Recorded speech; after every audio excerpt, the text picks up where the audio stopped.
The Dave Hooker Show. A presentation of Off the Hook Sports. Objective insight, expertise, top guests. Available on YouTube, Apple, Spotify, and the Off the Hook Sports app. Download now for free.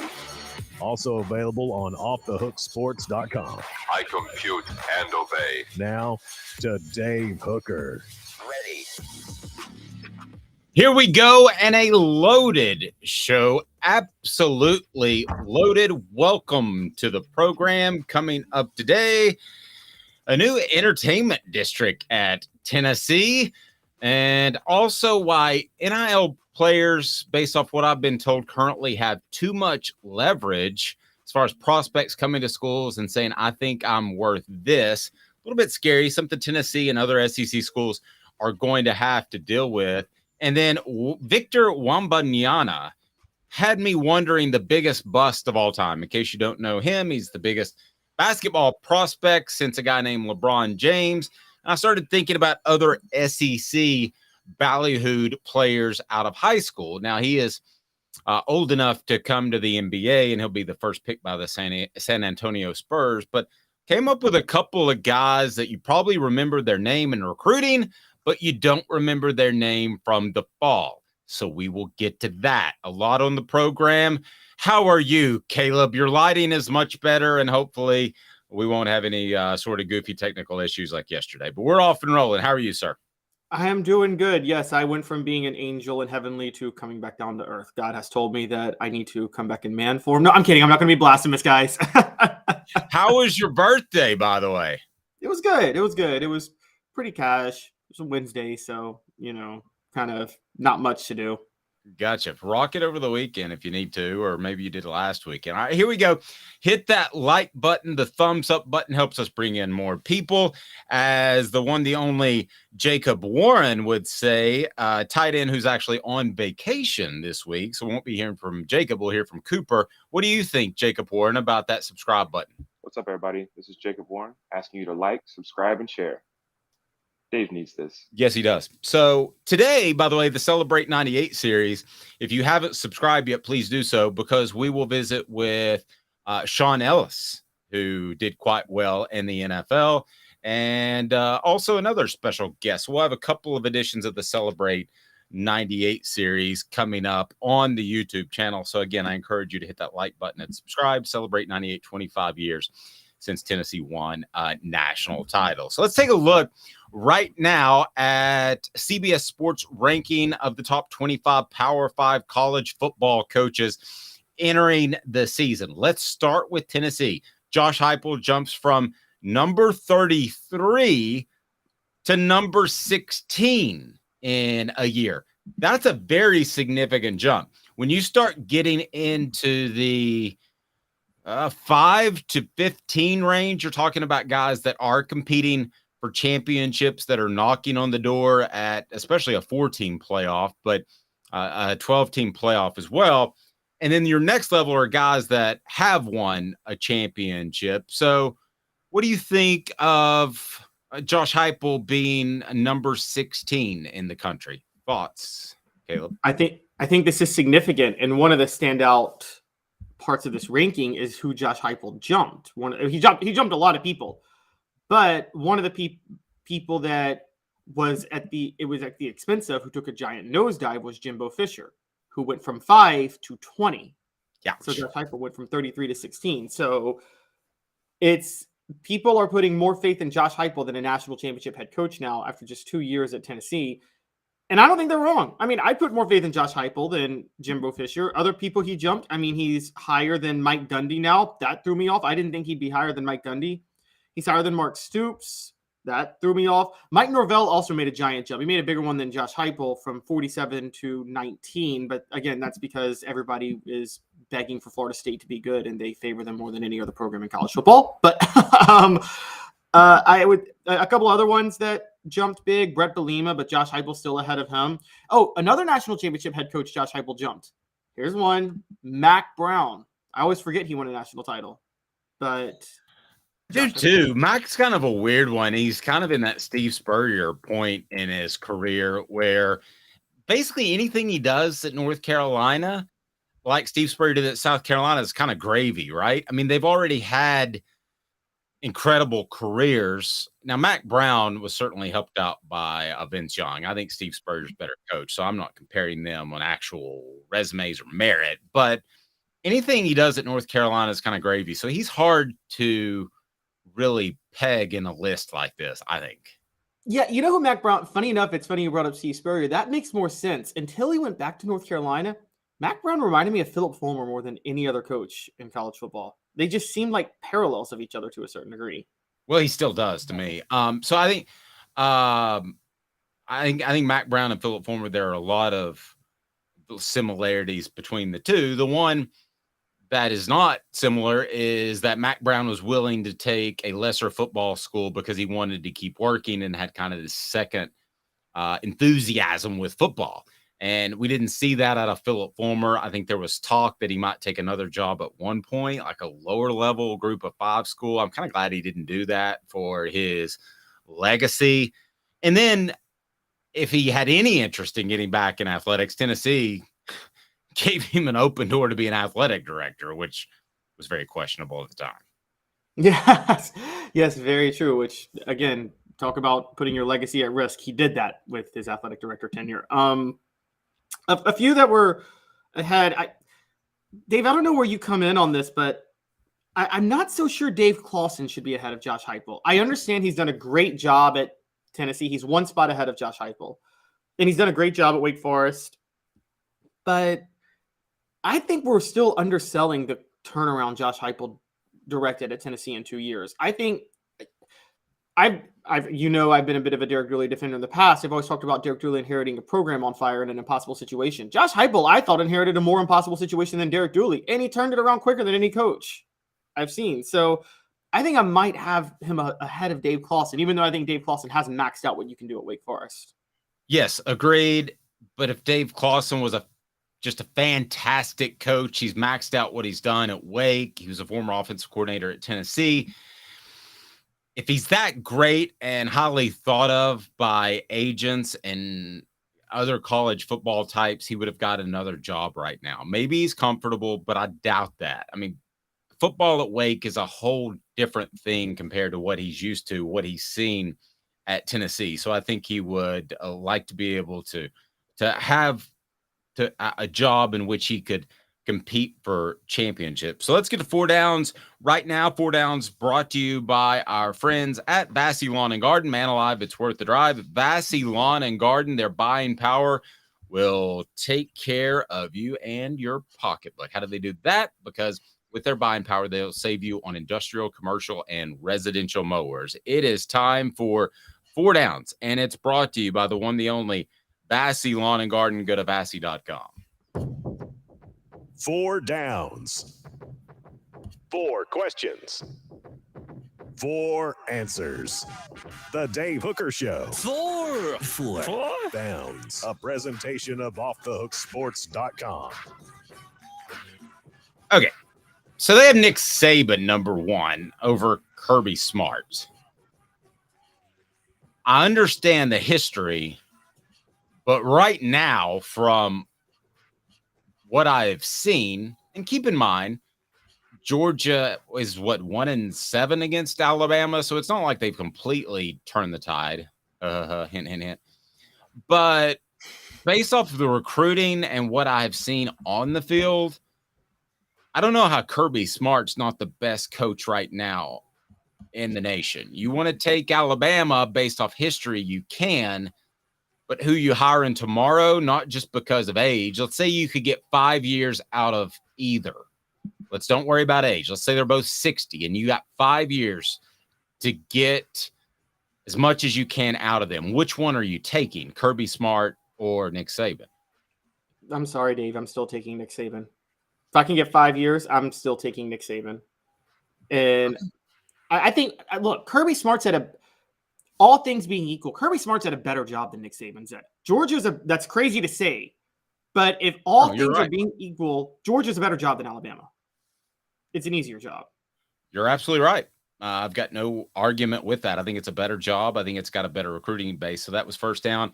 You would have Alabama number 1, as would I. Then you have Dabo Swinney coming in at number 3. Sorry, not on board with this. I'm not sure that he'd be in my top 5, to be real frank with you. And the reason is I think Brent Venables put together that defense a lot like John Chavis with talent was able to do under Philip Fulmer. We could go on and on and on now about how on the other side of the ball, Gus Malzahn at Auburn and all the guys that have had success as coordinators really propped up a head coach. I think Venables propped up Dabo Swinney to a large extent, and I just don't see them winning another championship. So behind him is Lincoln Riley, Jim Harbaugh, Brian Kelly.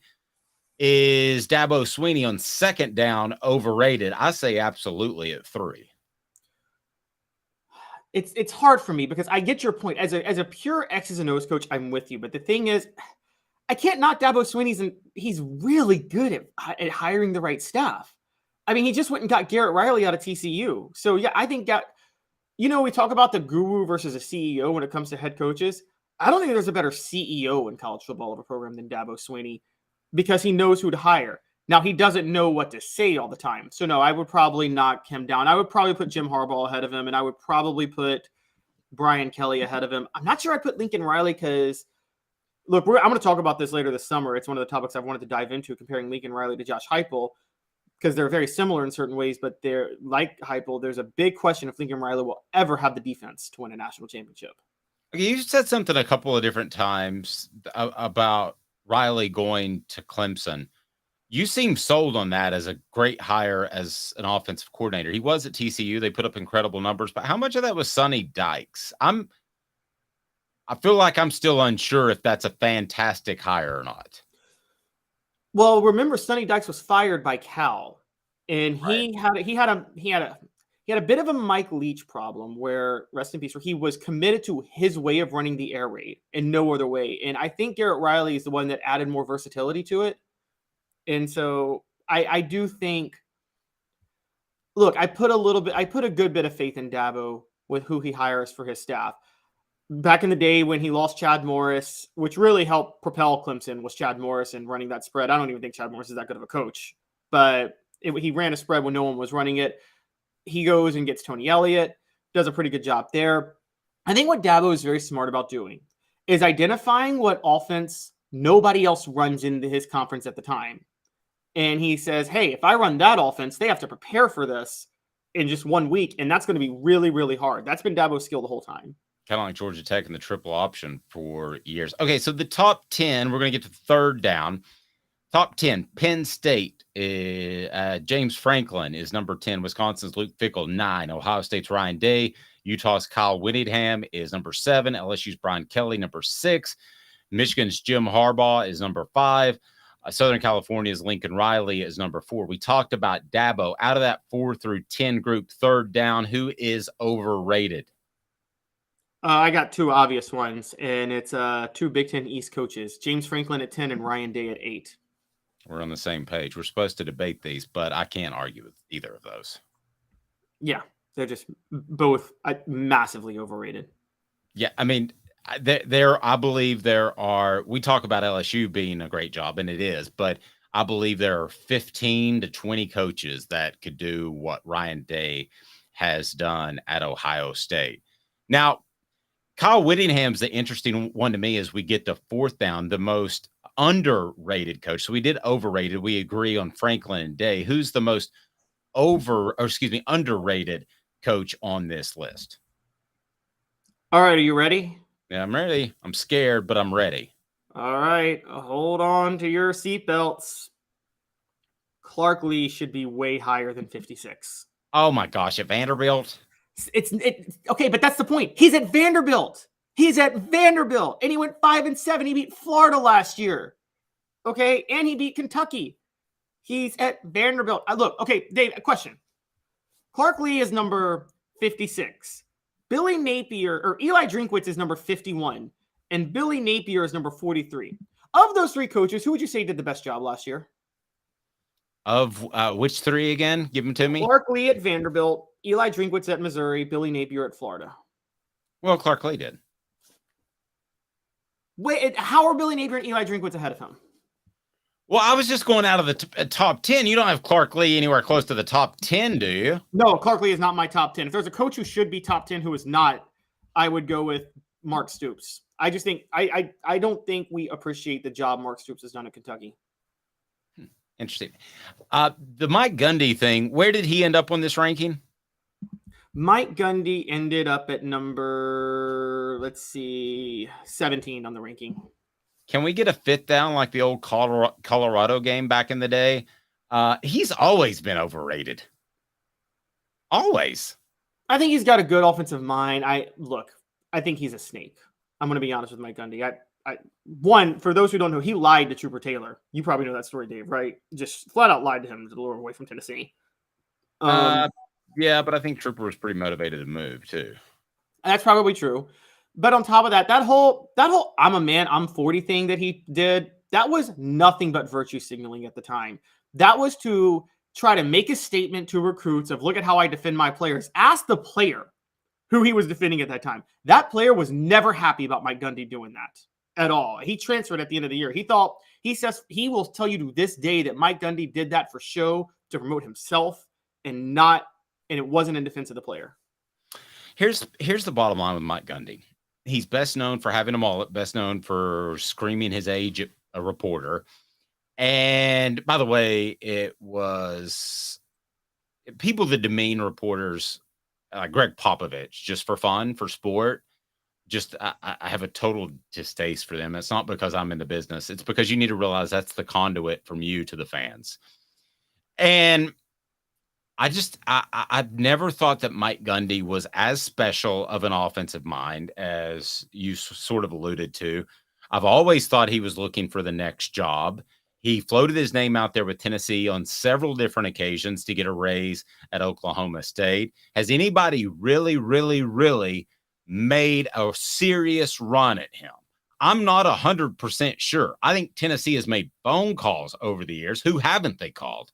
But as a whole, I don't know anybody that's made a monstrous run at Mike Gundy, or they would have got him. I know Oklahoma State has a lot of money. I'm well aware of that. They have incredible oil boosters, but I just don't see him as an upper tier coach. It's been too long. If he ends his career at Oklahoma State without a national title, that's not a successful career, given some of the discussion about him being one of the top coaches and one of the top candidates in the nation. It's just not. Let's get to the Neyland District. So to compare, Caleb and I were kind of talking about this. I know we have a lot of Braves fans. If you've been to the Braves fairly new stadium, I guess it's 6-7 years, but they have a Battery, and the Battery is basically like an outdoor mall, but it has better stores than the mall. We're not talking about Easttown back in the 80s. It has like a Mizuno shop where you can go try on shoes and you can kick balls into a net. It has a huge country western bar. It has all these different things. So a lot of people just say, I'm going to the Battery, and it has nothing to do with a Braves game. That, I think, Caleb, is Tennessee's goal with this Neyland District, is to build something that is attractive to everybody involved around the game. Ideally, and I don't know if this can happen, but ideally, it would be something that people would want to go to even when there's not a game being played. I don't know if that's too aggressive, if that can actually happen, but I think that would be the ultimate goal. You achieve that, you achieve a moneymaker on campus, and I'm going to tell you why I'm not crazy about it, but that would be the ultimate goal. If you've got an event that has nothing to do with a football or basketball game, but it's going to connect Neyland Stadium and Thompson Bowling Arena, what are your thoughts? Disneyland, Mr. Jones says. I like that, but I'm still in that. Thank you. Next by the column way, if you look through Tennessee football history and Disney animation history, what's considered the golden age of Disney animation was right around the golden age of Tennessee football, which was the late 30s, early 40s. Their history tracks. I have no idea what that means, but good. And the renaissance of Disney animation was the 90s. That was the renaissance of Tennessee football. Okay, sorry, but so I'm going to be the wet blanket for just a second on this deal. All right. I don't think you're going to create a whole different venue for people to show up at. So it's not going to be the extent of the Battery. I think it's just going to be a game day atmosphere, albeit that could be for basketball or football games. So there's a lot of days that it would be used. But I don't think people are necessarily going to go there instead of downtown. Now, what Danny White has working for him is there is no more strip. I don't know who has been down to Cumberland lately, but it is all apartment buildings. The old bars and restaurants that used to be there, they do not exist anymore. It's terribly sad. So maybe students go there, but this sounds like a type of place they can't afford. So how does this fit in the grand scheme of things, Caleb, as far as Tennessee athletics? And I want to hear your thoughts on the message board. What do you think about the Neyland Entertainment District? All right, what do you got, Caleb? Oh, man, Dave is just one of those old guys. It's like, I want it my way. I don't know. I mean, I would spend this money seems like it's coming out of everywhere because they had a fantastic year last year. But shouldn't you spend it on coaches and now players via NIL? It doesn't. Here's what I will say. By the way, for the record, funny enough, I actually think that one thing you missed, I still think the strip is going to actually be the reason this may not work, because there are some bars, they're just not on the strip. Like Cool Beans is like right off the strip. And let's be honest, like, you know, that's affordable and probably still going to be more fun than any place around here because it's going to be too expensive. Cool Beans is the exception, though. I mean, there used to be like 18 bars in like a 6-block section. So where I'm going to get at is, look, for those who, I'm going to tell a story. 15 years ago, when I was a sophomore at Tennessee, before I had transferred out, my grandparents had visited. My late grandfather and my grandmother had come, and I showed them around campus. We walked around Neyland Stadium. We all thought the area behind the south end zone was the biggest eyesore and waste of potential of all of campus. Because for those who don't know, the south end zone goes right up to the Tennessee River. And it's an eyesore, Dave. It was an eyesore and it didn't look good. And it was like, how are you letting this area go to waste? This is going to connect Thompson-Boling to Neyland from the south end zone. Finally making something appealing about that part right there before you get to Calhoun's on the river. So I think this is a brilliant idea because of that.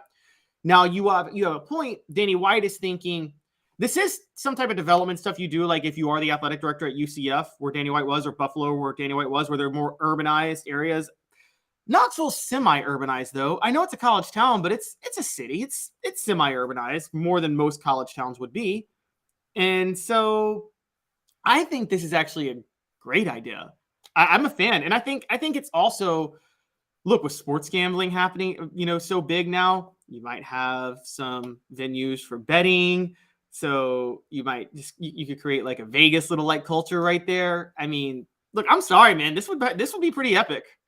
I tell you, I don't think Calhoun's is very happy about it because they had that market cornered. You're talking about that south end. Everybody went there, so I bet they're not really pleased about it. I think it's going to make parking more ugly. Yeah, I think it's going to make parking more difficult. You mentioned the aesthetics of it, and I never noticed that because I always grew up around Neyland Stadium, selling game day programs to covering games. I never noticed that it was kind of an eyesore until I had friends that came up and they said it's kind of an eyesore on the outside, and the inside it looks great. Travis says it'll be stupid packed and stupid expensive. Elias says don't particularly care because it's probably going to be a crowded ripoff. I'm kind of like that too. And I don't mean to be the wet blanket. Cool. Do what you need to do and grow what you need to grow. But it doesn't really blow my skirt up. SC Scout Guy said South Carolina essentially is doing the exact same thing. They bought the entire 850-acre tract next to the river, next to Williams-Brice, and developing it. They should have done that a long time ago. That'll help South Carolina. Yeah, they needed something around Williams-Brice for years. Yeah, and it's not going to be as packed. So the Neyland Entertainment District, the NED, as you might call it, or Disneyland, I'll take it or leave it. Okay, doesn't do a lot for me. This is why I also think it's good. So remember, because this I think will be better than the Battery. I don't know if you guys know this. Cobb County, you probably know this, Dave. They basically fronted all the taxpayer money to build that stadium in Atlanta without the consent of the taxpayers, and they're all upset about it. And the way they thought they could supplement the revenue was to create the battery. And they haven't. They've lost money on it. It's been a terrible deal for Cobb County. Messed up the property value. It's been horrible. They issue too many bonds. They can't pay it back. Luckily, this isn't the same with Neyland Stadium in Tennessee. This is going to be donors and boosters doing it. It's not like Knoxville taxpayers are funneling this money to do this. I also will believe it when I see it. I've seen a lot of these projects that ended up at about 70% of a coolness factor compared to what you thought. 2 minutes, Josh Ward. What upcoming opponent should the Vols be most concerned about in order? He's got to call them on offthehooksports.com. It's fantastic as we rank Tennessee's opponents. Portions of the program brought to you by Campbell Cunningham, Taylor, and Hahn. Look at me. I got LASIK from Campbell Cunningham, Taylor, and Hahn. My near and far-sighted vision is no longer a problem, and they're local. With the local vision centers, your annual checkup. They did LASIK for me. They can do cataracts for you as well. Josh Ward of the Sports Animal up next. 2 minutes. Family has been creating jewelry since 1986, each piece unique with a story all its own. I'm Rick Terry with Rick Terry Jewelry Designs. I'm a jeweler, and I want to be your jeweler. We're grateful that you chose us to be Knoxville's best jeweler. My family and staff look forward to serving you. So please come see us. Kingston Pike and Campbell Station Road in the heart of Farragut and downtown on Gay Street, right next to the Tennessee Theater. Hi, Mike Davis here with City Heating and Air, reminding you to always dare to compare. Our team provides quality local heating and air service, installation, and maintenance across East Tennessee. We use only the best equipment like American Standard heating and air conditioning for your residential, new construction, or commercial needs. Honesty, dependability, and customer satisfaction have been the cornerstones of our business since 1961. City Heat and Air. There's your fair. With all that sun, sand, and salt water, the beach is a very relaxing place. Unless you wear contacts. Ow! Open your eyes to the best the beach has to offer with LASIK vision correction from Campbell Cunningham Laser Center. Ah. Do you want to own the more that owns every job? Then get to Vassy Lawn and Garden in Cleveland and get you a Toro. I'm David Vassy, here to talk to you about Toro. With a Toro Zero Turn, you'll get more out of every minute and you'll reach the finish line faster. At Vassy's, we like to say, no matter if you're mowing 3 acres a week or 11 lawns a day, homeowners and business owners alike find confidence in equipment they can trust from top to bottom. Vassy Lawn and Garden, Highway 60 North in Cleveland. Man alive, it's worth the drive. These mountains hold and defend a spirit far better than moonshine. A drink that holds flavor that becomes necessity. A hard cider made and relished by folk who are as hearty as they are legend. A refreshment that can only be found in one place. With a taste that makes you say, give me 3 bottles of the good stuff. Tennessee Cider Company, where necessity can be found. Objective coverage. Hey, that's new. If we get caught, we're going to jail. The Dave Hooker Show, a presentation of Off the Hook Sports. YouTube, Apple, Spotify, and the free Off the Hook Sports app. I'm going to need to see some identification. Back to Dave Hooker.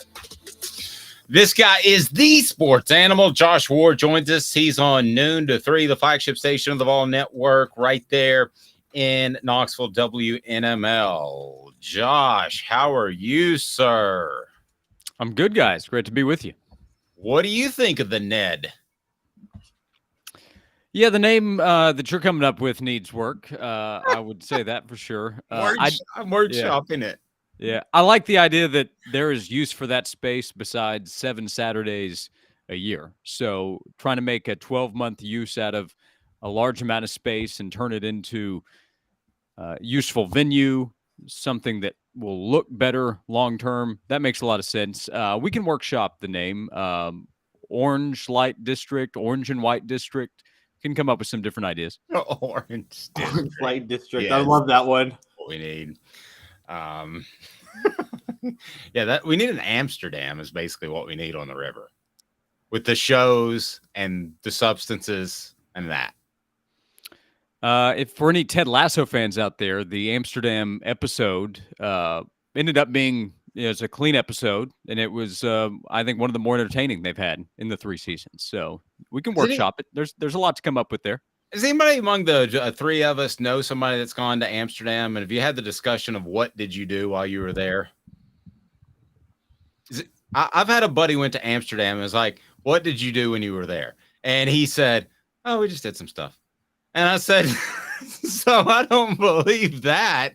And I said, so did you go one of those cafes there? Yeah, maybe. I said, did you go one of the shows? You don't know they have like shows with the ladies and the gentlemen. Shows, yeah. Yeah, shows. And he said, maybe. I said, did you take your wife? And I was like, I don't want to hear any more about this. All right, John. And he actually went with his sister and his brother to one of those shows. That feels awkward to me, but I'm going to move along. All right, Josh. So you got us thinking about this originally because you pointed out that Kentucky was a game that Tennessee needs to be worried about because the way it fell on the schedule. So that got my brain tumbling, which is a scary thing. And I thought, well, hey, Josh Ward, let's rank Tennessee's opponents based off the beatability scale and how concerned they should be. So that's what we did. So talk about going into this project, which is on offthehooksports.com, and you can read it now. We're going to break it down. What you used as criteria to rank what schools where. Yeah, different collections of criteria. Austin P ranked last. It only made the list because Tennessee agreed to play the game. So Austin P leads things off. Tennessee will win the game and will win by a lot of points. That's all that needs to be mentioned for the Governors, with all due respect. UConn is similar. Jim Moore did a nice job. I think was better than a lot of people expected last season getting to a bowl game. But if Tennessee had played UConn in a bowl game, the Vols would have crushed the Huskies and will do so at Neyland Stadium. Then things kind of get interesting. So in non-conference, you have Virginia, you have UTSA. I actually ranked both of them ahead of Vanderbilt. Perhaps that's too hard on the Commodores, but last year Vandy had a good opportunity going in, having won a couple of games in a row, and then Tennessee, despite a deflating loss and having to change quarterbacks, absolutely steamrolled Vandy. So why won't that happen this year? This is not to say UTSA is a game that should scare Tennessee. It should not, but it's sandwiched in between two SEC games, SEC East games that will matter, and they can score points at a group of 5 level. So I rank them ahead. But Kentucky, if you want me to go through, or Dave, you can stop me whenever. I do have Kentucky ahead of other opponents that might seem like they should be higher, but because of where it falls. The game is in Lexington the week after Tennessee plays in Tuscaloosa, and it's difficult for anybody the week after you play Alabama. Back-to-back road games against a Kentucky team that will be very motivated to beat Tennessee. That game means so much to the Wildcats. This is not to say that Tennessee will lose, but that's a dangerous spot. So I have Kentucky ahead of South Carolina and Florida. And South Carolina actually have probably ranked lower than where some others will have, considering last year's result. But that game is circled for Tennessee. I have no concern about the Vols being ready for South Carolina when that team comes to town. Couple of schools I want to discuss, and I know Caleb wants to discuss Texas A&M because he believes there's a chance that the Aggies will just disband their football program this year, not even show up at Neyland Stadium. So that would be a win by forfeit. But South Carolina, you have it 6. Did you factor in the revenge factor?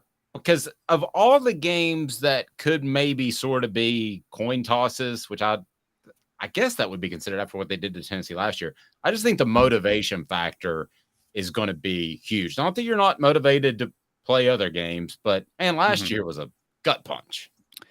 Yeah, I factored revenge for Tennessee, the motivation in for sure. And that's why I don't have it as high on the dangerous list. It's 6th. Like Tennessee hasn't reached a level to where you just check that game off. So South Carolina being ranked behind Florida, A&M, and Kentucky on the dangerous list doesn't mean it's an automatic win.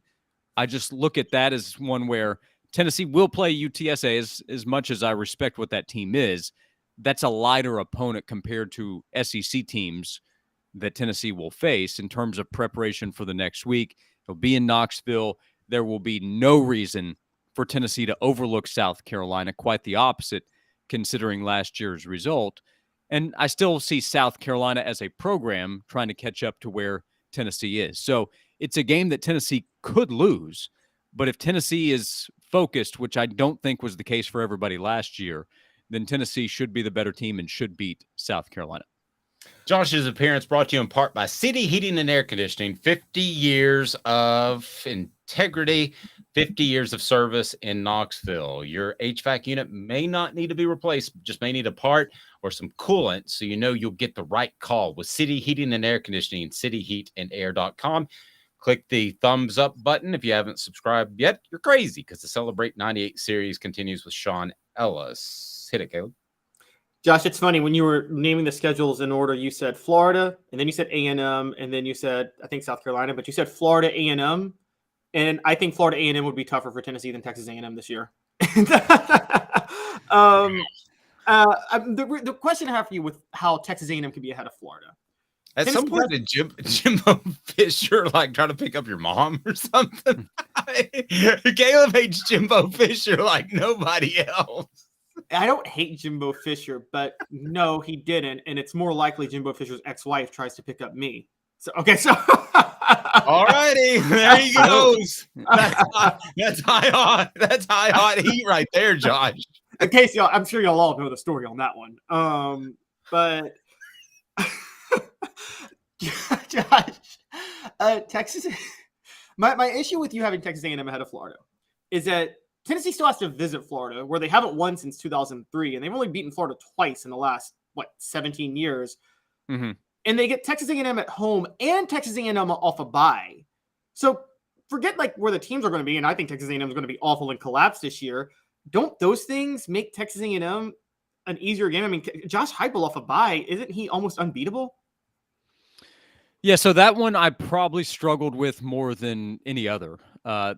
The difference ended up being Texas A&M's players. Their roster is significantly better than Florida's. Texas A&M has a roster that should make almost every program in the country jealous. The problem is that it's been mismanaged and the offense has been embarrassing with the level of talent that it has and the results that we've seen the last couple of years. So you could end up being right. Like if it falls apart and Texas A&M disappoints again and they force Jimbo Fisher out despite his high buyout, I won't be surprised. And from a scheduling standpoint, I did note in the column, Tennessee has the advantage having the week off while A&M has to play against Alabama. It simply came down to players. But I agree with you in everything that you're saying about Florida. Going to Gainesville is not easy. And odds makers are making Tennessee a touchdown favorite right now at Florida, which is actually a huge number considering Tennessee's results there. But it's also the first game in SEC play. And what if Tennessee has a difficult time early in the game offensively and it's tied and you start to wonder? So if you say Florida should be ahead of Texas A&M, I have no strong argument against it. It simply came down to players. If we're wrong on the side of, okay, it's going to fall apart. Let's say Bobby Petrino does come in and work wonders with Connor Wegman, who is talented. Like Florida would love to have him at quarterback. And then all of a sudden they have this 5-star running back that's come in and they have future NFL players at wide receiver. And we still have questions about Tennessee's defensive backfield. All of a sudden things could get interesting in that game. And their defense has all kinds of talent. So it was simply a roster bet on Texas A&M that they get things figured out. But it could turn out that this is a disappointing season for A&M. And if it doesn't work out this year, they can't have Jimbo Fisher continue to coach because they have too much talent to waste it. Yeah, but man, the buyout's like still like 75 million plus, isn't it? Man, they're in a hairy mess. I kind of think drill some oil and pay it. But that's if that's if it doesn't work out. Just a few years ago, they were the team that everybody said that's the snub to not be in the playoff. So it hasn't been that long, but they almost beat Alabama last year, despite having a terrible season. They were a play away from beating Alabama, and 2 years ago they were 8-4 and beat Alabama. So if they're capable of doing that, they are capable of winning in Knoxville. You know what you get right before you get to oil, right? There's a pocket of, you know what? And it's very valuable. You might know this. Think John Ward, Josh's grandfather. 6? Natural gas. Oh, there you go. See, they could turn that into some cash as well. It could be Walter Nolan Sack, brought to you by Natural guys. Or they could just take some Saudi blood money for some more oil. Sorry. Golly, Caleb, just on it today. All right, so Alabama, Georgia. It is at Alabama. It's a revenge game for Alabama, but I tend to agree with you. Georgia is still number one. But was that difficult in your mind? Not really. And that's a statement about Georgia. The fact that playing in Tuscaloosa against Alabama, Nick Saban, is not the number one most dangerous game. But I don't know if you've caught much of Georgia football the last 2 years. It's not an easy go. And Tennessee was good enough to beat Alabama. I know it was in Neyland, but Tennessee was good enough to beat Alabama, and that was with Bryce Young playing spectacular football. He was special that night in Neyland, and Tennessee won the game. Well, Bryce Young plays for the Carolina Panthers now. So with the concerns that Alabama has by Alabama standards, that to me creates less concern than what you face from Georgia, which also has to replace its quarterback. But Georgia's going to replace its quarterback with a very talented player who's been a part of the system, and they do have a new OC. And both games are going to be really difficult, and Tennessee will be an underdog in those two games. Right now, though, those are the only two games, Alabama and Georgia, that Tennessee would be projected as an underdog. Just it has to show that it can be topped before it's not going to be number one on anybody's list. And if I put this list together for anybody that had Georgia on the schedule, Georgia would be the number one most dangerous game because they have NFL players all over the place. Let's play an over-under real quick. How many times could I bench press Bryce Young's weight, which is roughly 195? So, Caleb, you set the over-under. 3.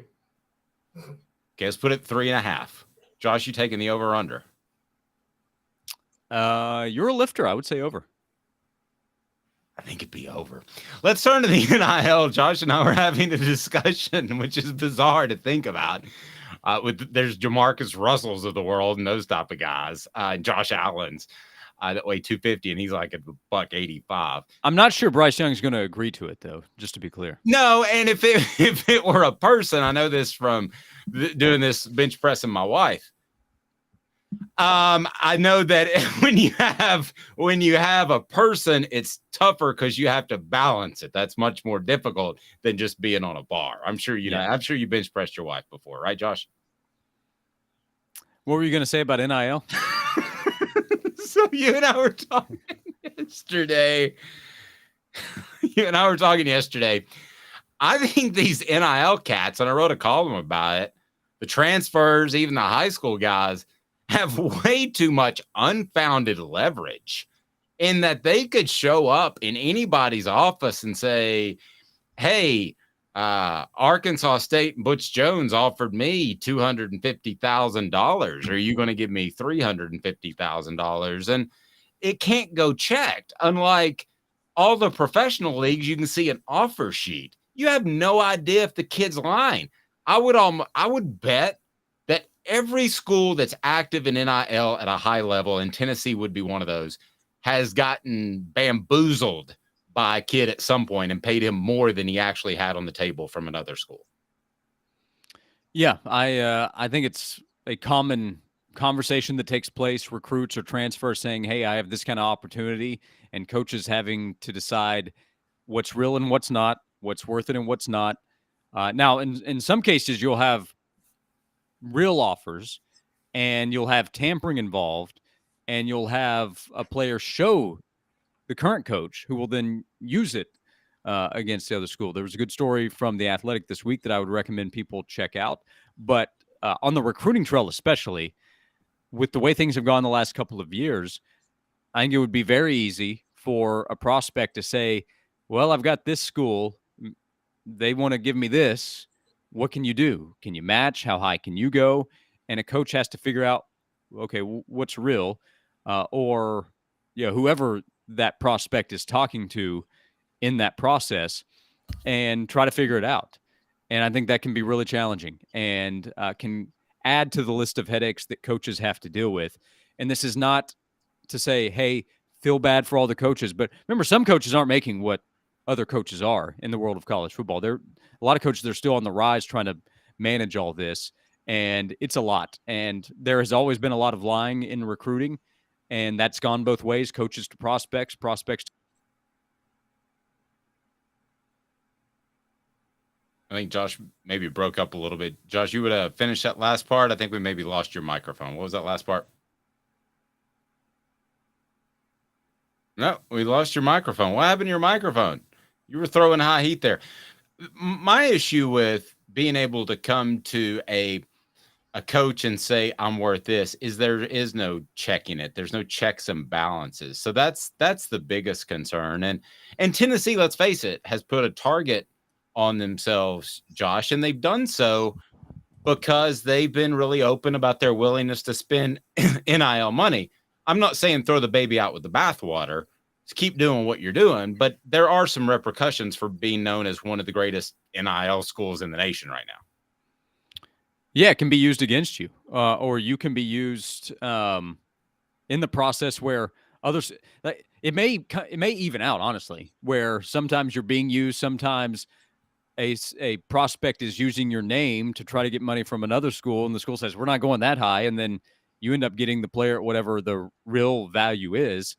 I don't know that. I know that it's creating more obstacles and it's creating more headaches, and it's only going to add to the plate of what coaches and schools are having to deal with. So there's the recruiting aspect, there's the transfer portal level where a player, not even a prospect, I guess he can become one again, but a player can come to a school and say, hey, I've heard from such and such, or I've got a couple of suitors that have reached out. And maybe you name the school, maybe you don't. Maybe you're telling the truth, maybe you're not.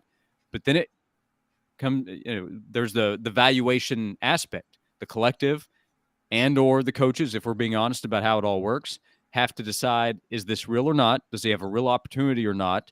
How valuable is he? How high can we go? Players talk. If we give something to somebody, does somebody else want that number or more than what he's currently getting? And it's just a lot. It's a lot. And I think there's been a lot of that over the last, couple years now. And there will be more of it. It's like asking your financial advisor to be your football coach. Portions of the program brought to you by AndyMasonRealEstate.com. AndyMasonRealEstate.com. Best service, best prices in Knoxville. 40 years of experience in his office. He's my realtor, should be yours. You're going to waste thousands of dollars if you go with another realtor. AndyMasonRealEstate.com. I know we're pushing, Josh, but Caleb, go right ahead. Well, Josh, you and Dave both disgust me. Okay. Good. For years, for decades, college coaches have held the upper hand, and they've been able to snake pay players all the time. Players commit to a school, they couldn't transfer. The coaches could leave whenever they wanted, and the players would be screwed. Players couldn't get paid. And not to sound Bernie Sanders here, but you guys sound like you're trying to protect the billionaires giving the NIL money out, okay? I'm saying, you know what?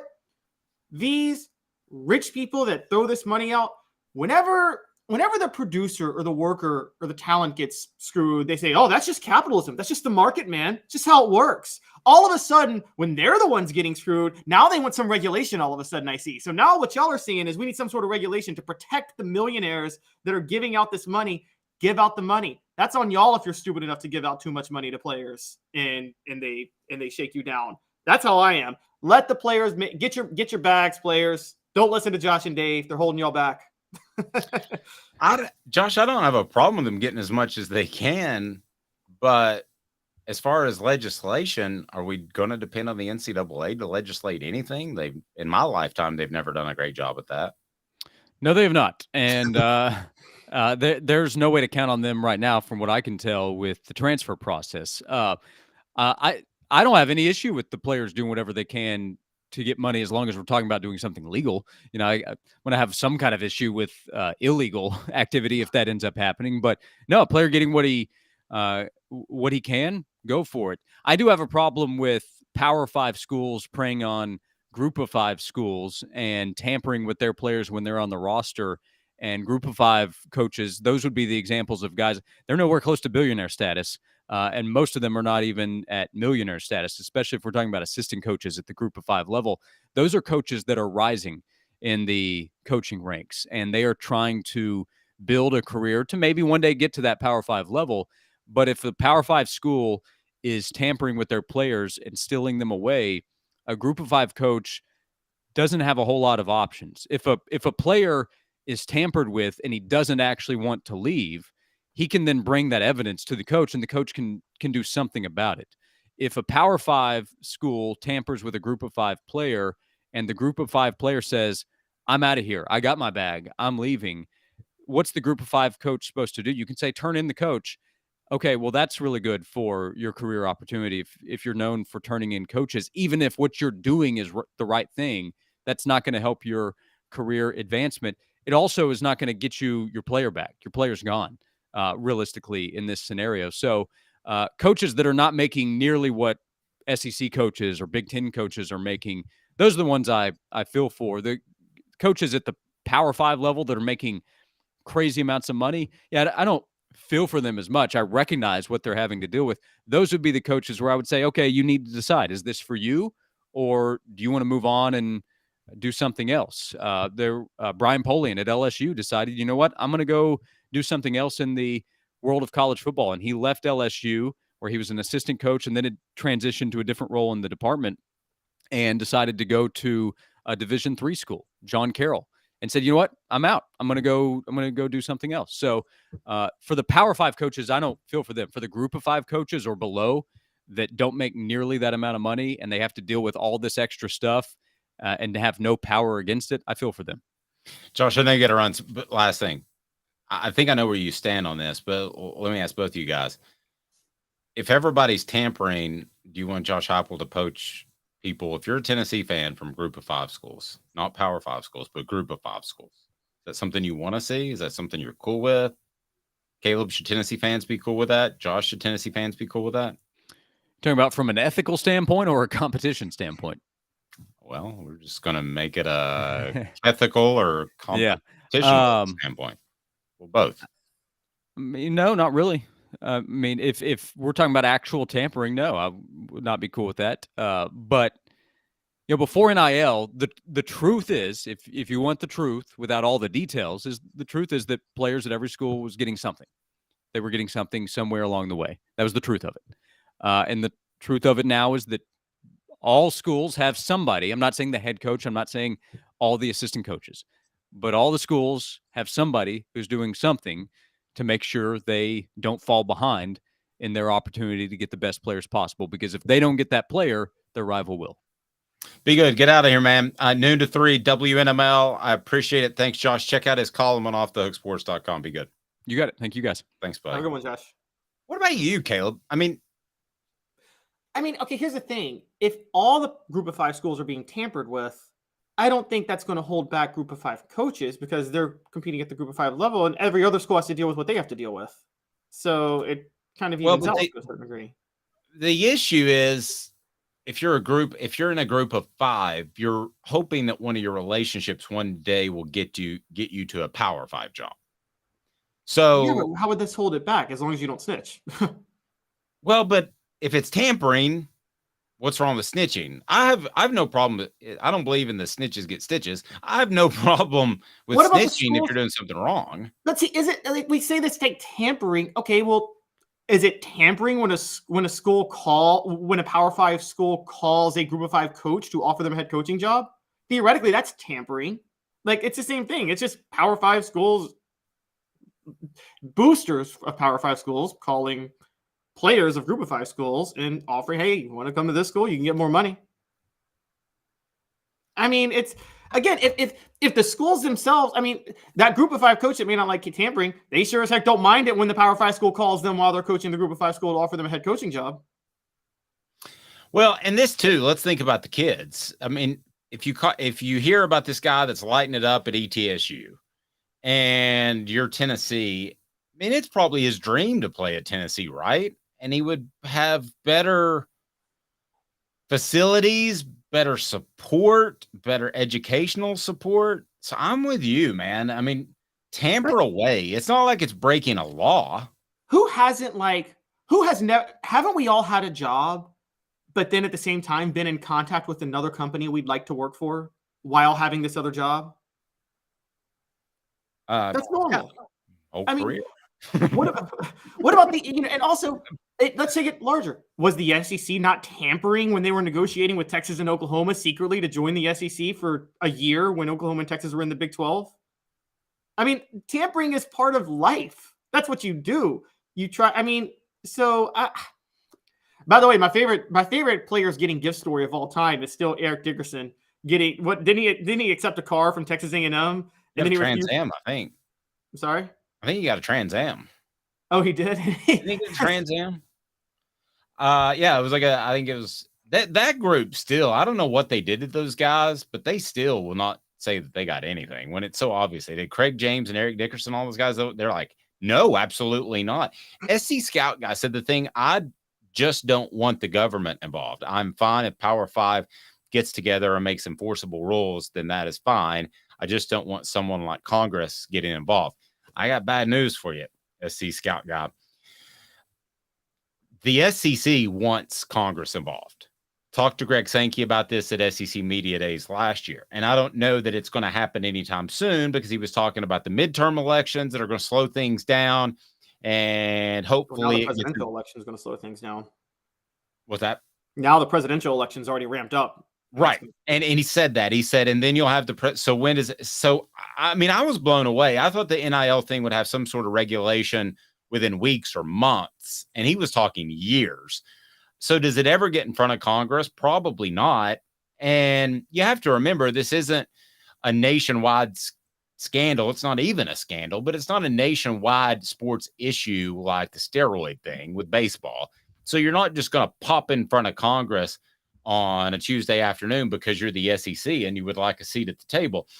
But if Congress got involved, I don't think it would change much. At the bottom line is, guys, who out there has sons? If your son's 18 years old and he has an opportunity to go out there and make millions of dollars or hundreds of thousands of dollars, is anybody going to say that should be legislated against? Well, anybody? No, and here's the other big deal that people are forgetting. So the Supreme Court didn't rule this thing unconstitutional. What they ruled is that the thing that unleashed NIL was they ruled that it violates antitrust law. For Congress to get involved, they would have to completely rework antitrust law in this country. So forget NIL for college athletes at that. You realize that gets into unions negotiating at Starbucks or Amazon or just worker protections. That changes, or consumer protections. You realize how much that affects if they were to rewrite this law? It wouldn't just stick with NIL. That law, the umbrella would, by its very nature, expand. You can't just narrow this to NIL. You see what I'm saying, Dave? Because there's broad antitrust law in this country.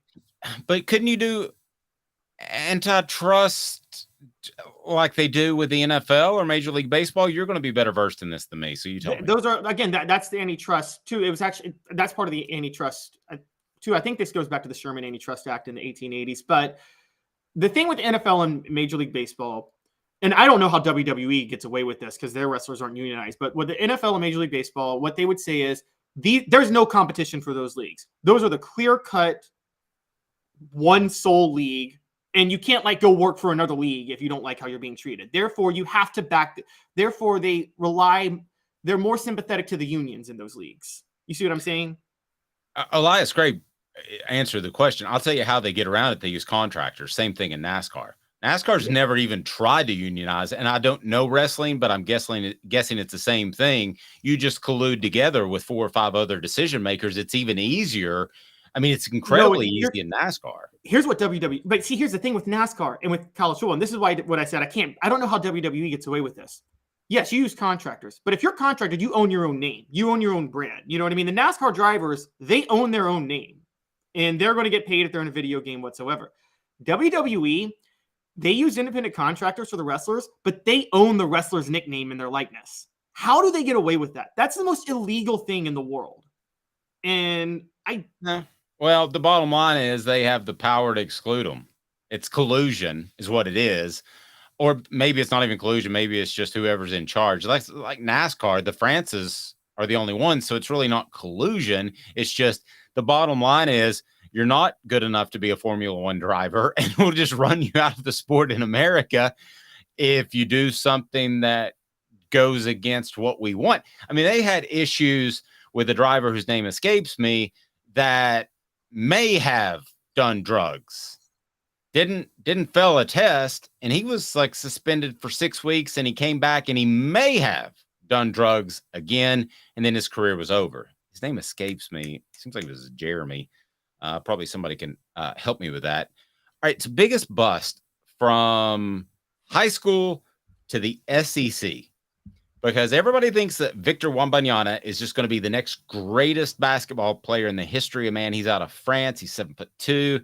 But I've seen a lot of these guys come in very ballyhooed, and we're going to discuss some of those. All schools. So SC Scout guy and other guys that are fans of other schools, why don't you give me some? Because I got a pretty good list I put together, and there's Tennessee guys on there, as you would expect. There's more than that. And why Tennessee, if you're going to take basketball seriously, you can do it. Like this afternoon, you can take basketball seriously, and you can change your program, and you can be in the Final Four next year. And I'm going to tell you how right after this, and it's pretty darn easy. 2 minutes off the Hook Sports. And Craving Wings South North Shore location, where we've heard people say that you can get the best wings in East Tennessee. Pero ¿quién es este? El número 87, Jacob Warren. I'll just do 6 of my sauce 87, please. Imposible, señorita. Dale 6 más. Look at these wings. Perfectas, deliciosas, fantásticas. Man, I don't know what you're saying, but it sounds awesome. How do you say fresh, never frozen in Spanish? Frescas, nunca congeladas. Make your way to Craving Wings and get you 6 más. But what was funny about Cadis, we were a full continuum of care at that time. We had detox, we had inpatient, we had outpatient. So we were doing a lot of the things that we do now. But now we just do them so much better. It's really a simple program, but we're complicated people. I am what I am, and now I got to do something about it. You can take your life back. Call Cadis today. Got cataracts? We can fix that.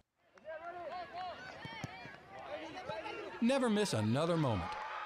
With a little help from Doctors Campbell, Cunningham, Taylor, and Hahn at cctis.com. Do you want to own the more that owns every job? Then get to Vassey Lawn and Garden in Cleveland and get you a Toro. I'm David Vassey, here to talk to you about Toro. With a Toro Zero Turn, you'll get more out of every minute, and you'll reach the finish line faster. At Vassey's, we like to say, no matter if you're mowing 3 acres a week or 11 lawns a day, homeowners and business owners alike find confidence in equipment they can trust from top to bottom. Vassey Lawn and Garden, Highway 60 North in Cleveland. Man alive, it's worth the drive. Our family has been creating jewelry since 1986, each piece unique with a story all its own. I'm Rick Terry with Rick Terry Jewelry Designs. I'm a jeweler, and I want to be your jeweler. We're grateful that you chose us to be Knoxville's best jeweler. My family and staff look forward to serving you. So please come see us. Kingston Pike and Campbell Station Road in the heart of Farragut, and downtown on Gay Street, right next to the Tennessee Theater. Who's this guy? Hello, wizard. The Dave Hooker Show. Who? A presentation of Off the Hook Sports. What? YouTube, Apple, Spotify, and the free Off the Hook Sports app. Back to Dave Hooker. Elias saying Jesse Ventura led a unionization drive in the 80s, and Hogan ended up being a snitch. Yeah, and then later on video, he found himself with something that rhymes with snitch. You see what I did there? Yeah, Hogan's have not you watched that TMZ versus Hulk Hogan thing? Or Gawker? Gawker. We covered it at USA Today. It's pretty intriguing. It's a pretty neat thing. There were no good guys in that, but Hogan was the one who deserved. He was right in the lawsuit, but like Hogan's a bad dude. He's a snake. Yeah, it was pretty shady. So I don't think the players in college football could ever unionize. So I'm just gonna move on. Yeah, they can't. But yeah. The thing is that before we move on, the businesses won't own their likeness. That's the thing. That's the scandal with WWE, is that they're contractors, which is fine, but then at the same time they say we own your likeness. That's criminal what Vince McMahon is doing.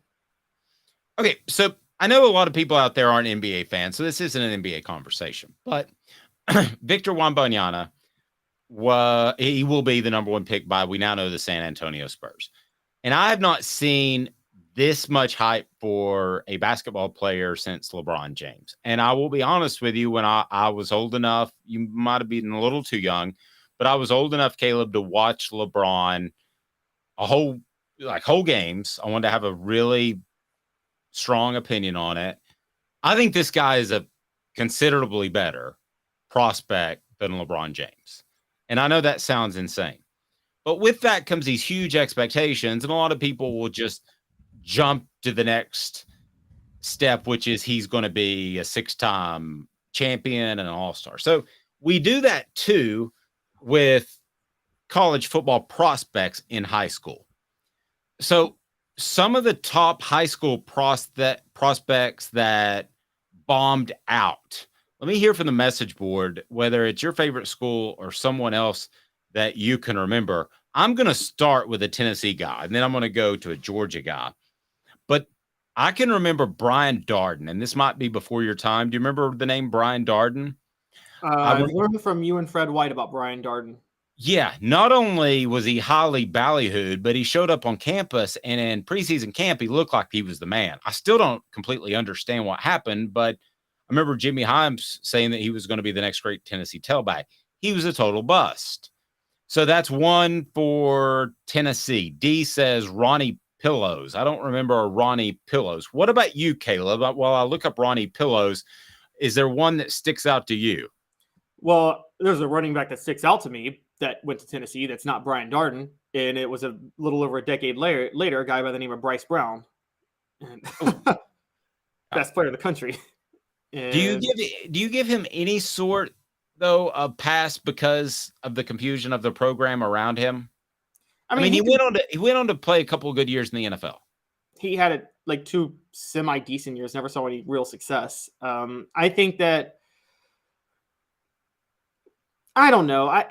When he was a late commit, there just seemed a lot of things. You know more about, we were covering the team. There just seemed a lot of things surrounding Bryce Brown beyond just the confusion surrounding the program. I mean, again, it seemed a little devious, wasn't it, to commit a month late after signing day?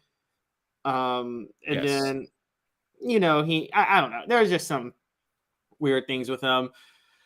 Another one for me, I want the South Carolina guys to come. One guy I remember, and I don't know why he sticks out, but anybody remember Ricardo? They're coming in left and right. Go ahead. Anybody remember Ricardo Hurley? I don't remember Ricardo Hurley. We got to vote for Harrison Bailey, the quarterback, Quincy Prigmore. Slick Shelley. Now, I will tell you this, Travis. I knew at the time that Slick Shelley was pretty far down on Tennessee's board. So that one was an incredible surprise to me, that he was one of the last receivers they would take. He just had a cool name and he looked slick. I mean, he was a long strider type of guy. So that one didn't surprise me. Here, I reached out to an SEC source that covers several different schools. So how about this? Mitch Mustang. That's a pretty big bust. And if you remember, he was at Springdale, Arizona, and he had 2 really highly rated players around him. One was a tight end, and then he had a running back, I believe, that was highly rated. They both had great careers and just busted out. Here's another one, LSU. So Mitch Mustang went to Arkansas, flamed out. Ryan Perlew, LSU. Who remembers that one? I remember that. John Chavis couldn't figure him out in the 2007 SEC championship game. How many times have we heard that story? Yeah, no, he's about the only one that couldn't figure him out. Now, there's a Georgia running back that I know that you know, and he was just, as many great running backs as they've had, he was supposed to be the best. Can anybody remember who I'm talking about? Georgia running back. Rhymes with Banks. Speaking of James Banks, was a big, huge bust because of his own ego. Jasper Sanks. Yeah, there you go, Elias. Jasper Sanks was supposed to be the next Herschel Walker. There was no doubt about it. So that was one. And I'm curious if you guys have any more, because And listen, that's part of the fun of recruiting. You know, we got so far yesterday down the path of the Emmanuel Okoye guy that Caleb, you said that he might contribute this year when we went into it thinking he was a project player. So it's fun to go down that path. The other one was Jonathan Congo. Was it? Am I pronouncing it? Jonathan Congo. Yeah, Jonathan Congo. So Okay, somebody said, let's be fair. Somebody said to me they hope that he's not that guy. Sorry, go ahead.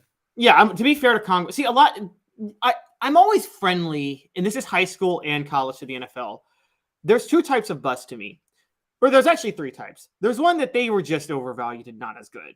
That's rare. I actually think that's rarer than we give it credit for, but that does happen. Then there's two others that are more common. One, injury. You know, injury can be a factor. The other one, the one where I have no problem calling somebody a bust and I have no fun laughing at them, is when they self-sabotage. So James Banks, laugh at him all day. He ruined his own career and deserves everything that comes with that, because it was his fault for being so stupid. And no sympathy. But Congo, I give him a bit of a break, because if you remember, Butch Jones asked him to put on weight to move him into the middle at defensive tackle, slowed him down. Pruitt comes, moves him back to edge rusher, but he couldn't trim down the weight he had put on, and then he suffered a season-ending injury. Yeah, it's probably kind of a tweener either way. Elias says it's a who's who of the Kiffin class for bust. It is. They had more felons than first-team All-SEC players in that class. That's not a joke. I mean, if you want to go back and count them up. I know. Yeah, I mean, they've got a guy who murdered somebody. So that's bad. That was a big reach class. But you know, we do get excited, and this Victor Umbanyana is exciting. Is exciting to watch. But so he's not a better prospect than LeBron James, by the way. I think he is. He can't pass. He can't pass to save his life. All you got to do is double team him and turn it over every time. LeBron couldn't shoot and still can't. Yeah, but LeBron's so big he can drive to the basket. Victor Wembanyama has the same problem Kevin Durant has. And it's going to be the same problem in the NBA, which is if you ever double team Kevin Durant, he is a deer in headlights. He's a complete waste once you put two guys on him. Well, but Kevin Durant's one of the top 5 players of all time. Victor Wembanyama is not a bust if he's one of the top. Kevin Durant's not top 10. He is top 10. No, Come he's on. not top 10. No, he's not. The thing is, have you ever noticed you double team Kevin Durant, there's somebody open, and Kevin Durant ain't smart enough to find the open guy. Never does. He won 2 titles because he was on a loaded team that had like shooters all over the place, and he got 1 MVP. But I think Kevin Durant, again, you got to be able to be a semi-decent passer. And Victor Wembanyama is a horrible passer. He has horrible court vision. Did you see how many bad shots LeBron took in game 1 because he wants to be a 3-point shooter? I'm not saying Victor Wembanyama is going to be LeBron. Chances are he won't have the drive and he won't have the health. But looking at those two dudes coming out of high school, period, into discussion, not knowing what happens, I think Wembanyama is a transitional, generational type of talent. And turns out LeBron has been as well. But I thought LeBron was very, very good Magic. And I think Wembanyama is a different player altogether. Like, I think he is. Wembanyama just be a better Kevin Durant? No, I think he's better than that. I mean, just as a prospect, I'm not saying he will be better. Okay, please don't hold me to this. But like Michael Vick, to me, he's like Michael Vick. Michael Vick came in, or Randall Cunningham to go even back further, and he changed the way the game was played. I think you're going to see that out of this kid as long as he's healthy. But man, he does need to go to a buffet. You guys are absolutely right. And then, yeah, and then, you got this guy named Caleb Love, and I'm going to go ahead and tell you, I'm going to be the what the H guy, because I think that Tennessee basketball can hit another level if they get serious, and they need to get serious right now. What the? What was he thinking? Release the hounds. The Dave Hooker Show. Keep cool. A presentation of offthehooksports.com. Okay, so if you don't know who this cat is, then you don't watch a lot of basketball. But Caleb Love, after a fantastic tournament 2 years ago, he decommits from Michigan after transferring from UNC. All right, Tennessee, are you serious? You got the NIL money. Do you want to be a basketball school as well as a football school, or do you want basketball just to kind of be the post-dinner liqueur. Okay, because you can go get this cat. You throw $10 million at him. You got him. He's a shooter. He's exactly what you need. Go get him. Go get him. Don't even make it close. Just say you need to be a Vol. Rick Barnes has North Carolina ties. I'm sure he can find his number. Just be done with it. And this guy could have as big of an impact on a basketball team for 1 year as Nico could have on a football team for 1 year. Go get him. Go get him. And for the SEC schools that want to be taken seriously in basketball, the Alabamas and the Auburns of the world, why is nobody else going after him? Why does the SEC have this kind of, we'll let him go somewhere else, let him go to Michigan or an ACC school? Go get this kid. Am I missing something? I mean, you got the cash. Yeah, you're missing something. And what you're missing is this kid is massively overrated and living off a tournament run in 2022. That's it. That's all he's got. For the record, I am the genius basketball talent evaluator, clearly. He's a better shooter than anybody Tennessee has. No, he's not. He shot 29.9% from three last year. 2 years ago, he was 37.8% from the field in general. He can shoot, and he shoots mid-range shots. The mid-range is dead. He's a fit for Barnes because Barnes believes in these low percentage stupid shots, but I don't think it's a conducive to winning. If Caleb Love is going to fit anywhere, it's going to be at Kentucky because of Calipari's dribble drive, which would work in his favor. Rick Barnes doesn't run the dribble drive. And Calipari doesn't want to do a bunch of NIL deals because he calls it tripping over nickels to get to millions. Well, so Calipari doesn't have to worry because players don't need NIL because they know if they play for Calipari, they'll be in the NBA in a year as first-round picks with way more money anyway. I think this guy'd be a great fit for Barnes. I don't. I think he would hold Tennessee back. I do. I think he's overrated. I think he would be way too much of a volume shooter. I think he'd be Tyreek Key, but taking way more shots. 5-star prospect coming out of high school. Miss. It was a miss. Clutch in the NCAA tournament 2 years ago for UNC. Okay. Yes. Clutch. Clutch has to come with like being good enough to get you there. And so it's kind of like the Peyton Eli talk when people would say Eli's more clutch. It's like, okay, yeah, but you're still taking Peyton every time because even though Eli's more clutch in the postseason, you don't know if Eli can get you to the postseason. So you take Tyreek Key over Caleb Love every time. I didn't say that. I just said he'd be Tyreek Key with taking a lot more shots. Make a lot more shots. Go to crafttreats.com if your dog is having any issues with indigestion or having any issues with arthritis and also anxiety. They'll take care of you. So you have got to go to crafttreats.com, use a promo code off the hook, get 20% off the chill pills with the CBD derivative or any of their fine treats. They are awesome. So check it out. D says $10 million for a 1 year wonder. No way. Well, I was exaggerating a little bit. Are you telling me $10 million for a 1 year mediocrity? Sorry. No, okay. So you're telling me you wouldn't even take him? Like if he called Tennessee. Oh, that's insane. He's overrated. That's insane. Overrated. Did you see the fact they couldn't make any shots in the tournament? He may be overrated based off of his 5-star, but he's a bona fide starter in college basketball and started for UNC, which is a better program than Tennessee historically. And Hubert Davis is on the hot seat for UNC underachieving last year. Well, yeah, but what did he do the year before?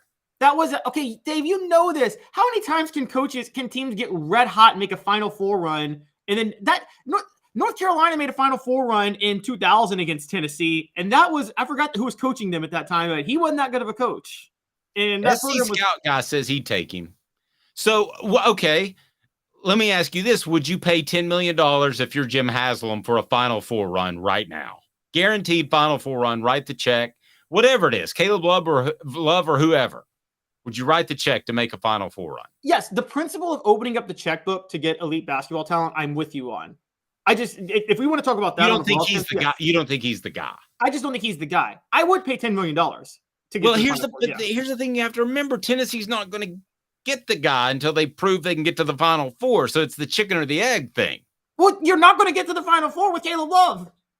Okay, that was a fluke run 2 years ago. That's not happening You again. got to get there with somebody. Their recruiting is a bunch of transfers who are just kind of okay. And this guy's better than the transfers they've taken in. They're recruiting well. Remember, they have JP Estrella, Cade Phillips, Freddie DeLeon coming in. Those are all 4-stars I just named. Well, I was talking about transfer guys. The transfers they've taken in recently. Yeah, they're recruiting. They're recruiting sharpshooters because they need more shooting. Because as I said last year, Tennessee couldn't buy a bucket. Okay, so you want to turn down the best shooter in the 2022 NCAA tournament? Yes, because that was the biggest fluke of all time. He got hot the way how many? Yes, that was a fluke run, that 2022 NCAA tournament. He's overrated. He's not that good.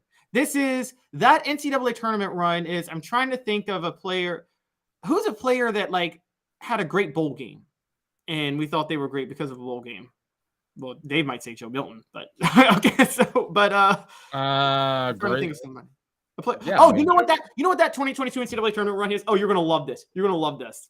That 2022 NCAA tournament run is the equivalent of Alex Brown's 1999 performance against Tennessee when Florida played Tennessee. Alex Brown became an All-American type player and considered an NFL draft pick because of that one game. And you and I know, Dave, he was one of the most overrated players that ever played football. Yeah, and that was T shaking his hands, if I remember correctly, right? T shook his hand. Yeah, no, like when he was under center, he would shake his hands right before the snap. So Alex was reading that. Oh, okay. Well, yeah. So that I think I did hear about that. But so it made him look a lot better than he was because he was getting a pre-snap read. And I don't even think he told his teammates, which sometimes you don't do, because then some idiot defensive tackle will tell. He'll mention to offensive lineman, hey, we got you. You're shaking your hands. And I think Alex Brown just totally took advantage of that situation. That made him a 3-year household name at Florida, and he never had another game like that. But people kept talking about him like he was a star because of that one game. Somebody to shake his hands. That's what he needed. Have a fantastic afternoon, morning, day, whenever you're watching. We appreciate it. He's Caleb Calhoun. I'm Dave Hooker, a presentation of Off the Hook Sports that is live wherever you stream, in particular YouTube and Twitter at 10 a.m. Eastern Time. We'll talk to you next time.